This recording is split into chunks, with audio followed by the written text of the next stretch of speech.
जय माता की भक्तों, आप सभी भक्तों का एक बार फिर से बहुत बहुत स्वागत है। आज नवरात्र के 5वें दिन हम श्रवण करेंगे श्री दुर्गा सप्तशती पाठ के अध्याय 9 और अध्याय 10 का। अध्याय 9 प्रारंभ। राजा ने कहा, भगवान, आपने रक्त बीज के वध से संबंध रखने वाला देवी चरित्र का यह अद्भुत महात्म्य मुझे बतलाया। अब रक्त बीज के मारे जाने पर अत्यंत क्रोध में भरे हुए शुम्भ और निशुम्भ ने जो कर्म किया उसे मैं सुनना चाहता हूँ। ऋषि कहते हैं, राजन, युद्ध में रक्त बीज तथा अन्य दैत्यों के मारे जाने पर शुम्भ और निशुम्भ के क्रोध की सीमा न रही। अपनी विशाल सेना इस प्रकार मारी जाती देख निशुम्भ अमरस में भरकर देवी की ओर दौड़ा। उसके साथ असुरों की प्रधान सेना थी। उसके आगे पीछे तथा पार्श्व भाग में बड़े बड़े असुर थे जो क्रोध में ओट चबाते हुए देवी को मार डालने के लिए आए। महापराक्रमी शुम्भ भी अपनी सेना के साथ मातृगणों से युद्ध करके क्रोधवश चंडिका को मारने के लिए आ पहुंचा। तब देवी के साथ शुम्भ और निशुम्भ का घोर संग्राम छिड़ गया। वे दोनों दैत्य मेघों की भांति बाणों की भयंकर वृष्टि कर रहे थे। उन दोनों के चलाए हुए बाणों को चंडिका ने अपने बाणों के समूह से तुरंत काट डाला और शस्त्र समूह की वर्षा करके उन दोनों दैत्यापतियों के अंगों में भी चोट पहुंचाई। निशुम्भ ने तीखी तलवार और चमकती हुई ढाल लेकर देवी के श्रेष्ठ वाहन सिंह के मस्तक पर प्रहार किया। अपने वाहन को चोट पहुंचने पर देवी ने छुड़प नामक बाण से निशुम्भ की श्रेष्ठ तलवार तुरंत ही काट डाली और उसकी ढाल को भी, जिसमें 8 चांद जड़े थे, खंड खंड कर दिया। ढाल और तलवार के कट जाने पर उस असुर ने शक्ति चलाई, किंतु सामने आने पर देवी ने चक्र से उसके भी 2 टुकड़े कर दिए। अब तो निशुम्भ क्रोध से जल उठा और उस दानव ने देवी को मारने के लिए शूल उठाया, किंतु देवी ने समीप आने पर उसे भी मुक्के से मारकर चूर्ण कर दिया। तब उसने गदा घुमाकर चंडी के ऊपर चलाई, परंतु वह भी देवी के त्रिशूल से कटकर भस्म हो गई। तदंतर दैत्यराज निशुम्भ को फरसा हाथ में लेकर आते देख देवी ने बाण समूह से घायल कर धरती पर सुला दिया। उस भयंकर पराक्रमी भाई निशुम्भ के धराशायी हो जाने पर शुम्भ को बड़ा क्रोध हुआ और अंबिका का वध करने के लिए वह आगे बढ़ा। रथ पर बैठे बैठे ही उत्तम आयुधों से सुशोभित अपनी बड़ी बड़ी 8 अनुपम भुजाओं से समूचे आकाश को ढककर वह अद्भुत शोभा पाने लगा। उसे आते देख देवी ने शंख बजाया और धनुष की प्रत्यंचा का भी अत्यंत दुस्सह शब्द किया। साथ ही अपने घंटे के शब्द से, जो समस्त दैत्य सैनिकों का तेज नष्ट करने वाला था, संपूर्ण दिशाओं को व्याप्त कर दिया। तदंतर सिंह ने भी अपनी दहाड़ से, जिसे सुनकर बड़े बड़े गजराजों का महान मदचूर हो जाता था, आकाश, पृथ्वी और 10 दिशाओं को गुंजा दिया। फिर काली ने आकाश में उछलकर अपने दोनों हाथों से पृथ्वी पर आघात किया। उससे ऐसा भयंकर शब्द हुआ जिससे पहले के सभी शब्द शांत हो गए। तत्पश्चात शिवदूती ने दैत्यों के लिए अमंगलजनक अट्टहास किया। इन शब्दों को सुनकर समस्त असुर थर्रा उठे, किंतु शुम्भ को बड़ा क्रोध हुआ। उस समय देवी ने जब शुम्भ को लक्ष्य करके कहा, ओ दुरात्मन, खड़ा रह, खड़ा रह, तभी आकाश में खड़े हुए देवता बोल उठे, जय हो, जय हो। शुम्भ ने वहां आकर ज्वालाओं से युक्त अत्यंत भयानक शक्ति चलाई। अग्निमय पर्वत के समान आती हुई उस शक्ति को देवी ने बड़े भारी लूके से दूर हटा दिया। उस समय शुम्भ के सिंहनाद से तीनों लोग गूंज उठे। राजन, उसकी प्रतिध्वनि से वज्रपात के समान भयानक शब्द हुआ, जिसने अन्य सब शब्दों को जीत लिया। शुम्भ के चलाए हुए बाणों के देवी ने और देवी के चलाए हुए बाणों के शुम्भ ने अपने भयंकर बाणों द्वारा सैकड़ों और हजारों टुकड़े कर दिए। तब क्रोध में भरी हुई चंडिका ने शुम्भ को शूल से मारा। उसके आघात से मूर्छित हो वह पृथ्वी पर गिर पड़ा। इतने में ही निशुम्भ को चेतना हुई और उसने धनुष हाथ में लेकर बाणों द्वारा देवी, काली तथा सिंह को घायल कर दिया। फिर उस दैत्यराज ने 10,000 बाहें बनाकर चक्रों के प्रहार से चंडिका को आच्छादित कर दिया। तब दुर्गम पीड़ा का नाश करने वाली भगवती दुर्गा ने कुपित होकर अपने बाणों से उन चक्रों तथा बाणों को काट गिराया।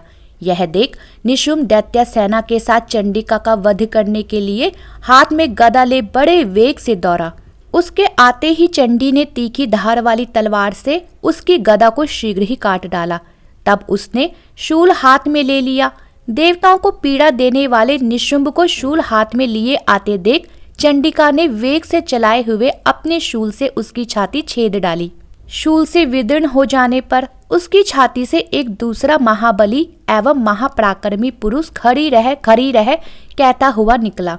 उस निकलते हुए पुरुष की बात सुनकर देवी ठठाकर हंस पड़ी और खड़ग से उन्होंने उसका मस्तक काट डाला। फिर तो वह पृथ्वी पर गिर पड़ा। तदंतर सिंह अपनी दाढ़ों से असुरों की गर्दन कुचलकर खाने लगा। यह बड़ा भयंकर दृश्य था। उधर काली तथा शिवदूती ने भी अन्य दैत्यों का भक्षण आरंभ किया। कौमारी की शक्ति से विदीर्ण होकर कितने ही महादैत्य नष्ट हो गए। ब्राह्मणी के मंत्रपूत जल से निस्तेज होकर कितने ही भाग खड़े हुए। कितने ही दैत्य माहेश्वरी के त्रिशूल से छिन्न भिन्न हो धराशायी हो गए। वाराही के थुतून के आघात से कितनों का पृथ्वी पर कचूमर निकल गया। वैष्णवी ने भी अपने चक्र से दानवों के टुकड़े टुकड़े कर डाले। ऐन्द्री के हाथ से छूटे हुए वज्र से भी कितने ही प्राणों से हाथ धो बैठे। कुछ असुर नष्ट हो गए, कुछ उस महायुद्ध से भाग गए तथा कितने ही काली शिवदूती तथा सिंह के ग्रास बन गए। इस प्रकार श्री मार्कंडेय पुराण में सावर्णिक मनवंतर की कथा के अंतर्गत देवी महात्म्य में निशुंभ वध नामक 9वां अध्याय पूरा हुआ। 10वां अध्याय प्रारंभ। ऋषि कहते हैं, राजन, अपने प्राणों के समान प्यारे भाई निशुंभ को मारा गया देख तथा सारी सेना का संहार होता जान शुंभ ने कुपित होकर कहा, दुष्ट दुर्गे, तू अभिमान में आकर झूठ मूठ का घमंड न दिखा। तू बड़ी माननी बनी हुई है, किंतु दूसरी स्त्रियों के बल का सहारा लेकर लड़ती है। देवी बोली, ओ दुष्ट, मैं अकेली ही हूँ। इस संसार में मेरे सिवा दूसरी कौन है? देख, ये मेरी ही विभूतियां हैं, अतः मुझ में ही प्रवेश कर रही है। तदंतर ब्राह्मणी आदि समस्त देवियां अंबिका देवी के शरीर में लीन हो गई। उस समय केवल अंबिका देवी ही रह गई। देवी बोली, मैं अपनी ऐश्वर्य शक्ति से अनेक रूपों में यहाँ उपस्थित हुई थी। उन सब रूपों को मैंने समेट लिया। अब अकेली ही युद्ध में खड़ी हूँ। तुम भी स्थिर हो जाओ। ऋषि कहते हैं, तदंतर देवी और शुंभ दोनों में सब देवताओं तथा दानवों के देखते देखते भयंकर युद्ध छिड़ गया। बाणों की वर्षा तथा तीखे शस्त्रों एवं दारुण अस्त्रों के प्रहार के कारण उन दोनों का युद्ध सब लोगों के लिए बड़ा भयानक प्रतीत हुआ। उस समय अंबिका देवी ने जो सैकड़ों दिव्य अस्त्र छोड़े, उन्हें दैत्यराज शुंभ ने उनके निवारक अस्त्रों द्वारा काट डाला।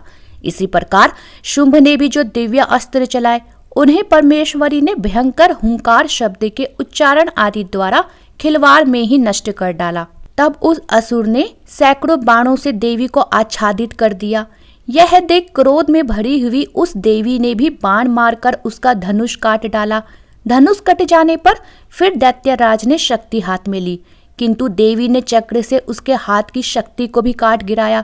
तत्पश्चात दैत्यों के स्वामी शुंभ ने 100 चांद वाली चमकती हुई ढाल और तलवार हाथ में ले उस समय देवी पर धावा किया। उसके आते ही चंडिका ने अपने धनुष से छोड़े हुए तीखे बाणों द्वारा उसकी सूर्य किरणों के समान उज्जवल ढाल और तलवार को तुरंत काट दिया। फिर उस दैत्य के घोड़े और सारथी मारे गए। धनुष तो पहले ही कट चुका था, अब उसने अंबिका को मारने के लिए उद्यत हो भयंकर मुदगर हाथ में ले लिया। उसे आते देख देवी ने अपने तीक्ष्ण बाणों से उसका मुदगर भी काट डाला। तिस पर भी वह असुर मुक्का तानकर बड़े वेग से देवी की ओर झपटा। उस दैत्यराज ने देवी की छाती में मुक्का मारा। तब उन देवी ने भी उसकी छाती में एक चांटा जड़ दिया।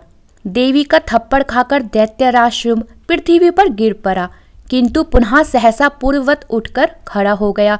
फिर वह उछला और देवी को ऊपर ले जाकर आकाश में खड़ा हो गया। तब चंडिका आकाश में भी बिना किसी आधार के ही शुंभ के साथ युद्ध करने लगी। उस समय दैत्य और चंडिका आकाश में एक दूसरे से लड़ने लगे। उनका वह युद्ध पहले सिद्ध और मुनियों को विस्मय में डालने वाला हुआ। फिर अंबिका ने शुंभ के साथ बहुत देर तक युद्ध करने के पश्चात उसे उठाकर घुमाया और पृथ्वी पर पटक दिया। पटके जाने पर पृथ्वी पर आने के बाद वह दुष्टात्मा दैत्य पुनः चंडिका का वध करने के लिए उनकी ओर बड़े वेग से दौड़ा। तब समस्त दैत्यों के राजा शुंभ को अपनी ओर आते देख देवी ने त्रिशूल से उसकी छाती छेद कर उसे पृथ्वी पर गिरा दिया। देवी की शूल के धार से घायल होने पर और वह समुद्रों, द्वीपों तथा पर्वतों सहित समूची पृथ्वी को कंपाता हुआ भूमि पर गिर पड़ा। तदंतर उस दुरात्मा के मारे जाने पर संपूर्ण जगत प्रसन्न एवं पूर्ण स्वस्थ हो गया तथा आकाश स्वच्छ दिखाई देने लगा। पहले जो उत्पाद सूचक मेघ और उल्कापात होते थे वे सब शांत हो गए तथा उस दैत्य के मारे जाने पर नदियां भी ठीक मार्ग से बहने लगी। उस समय शुंभ की मृत्यु के बाद संपूर्ण देवताओं का हृदय हर्ष से भर गया और गंधर्वगण मधुर गीत गाने लगे। दूसरे गंधर्व बाजे बजाने लगे और अप्सराएं नाचने लगी। पवित्र वायु बहने लगी। सूर्य की प्रभा उत्तम हो गई। अग्निशाला की बुझी हुई आग अपने आप प्रज्वलित हो उठी तथा संपूर्ण दिशाओं के भयंकर शब्द शांत हो गए। इस प्रकार श्री मार्कंडेय पुराण में सावर्णिक मनवंतर की कथा के अंतर्गत देवी महात्म्य में शुंभवध नामक 10वां अध्याय पूरा हुआ। जयकारा महामाई दा, बोल साचे दरबार की जय। जय माँ दुर्गे। भक्तों, अगर वीडियो पसंद आई हो तो चैनल को लाइक, शेयर और सब्सक्राइब करना ना भूलें।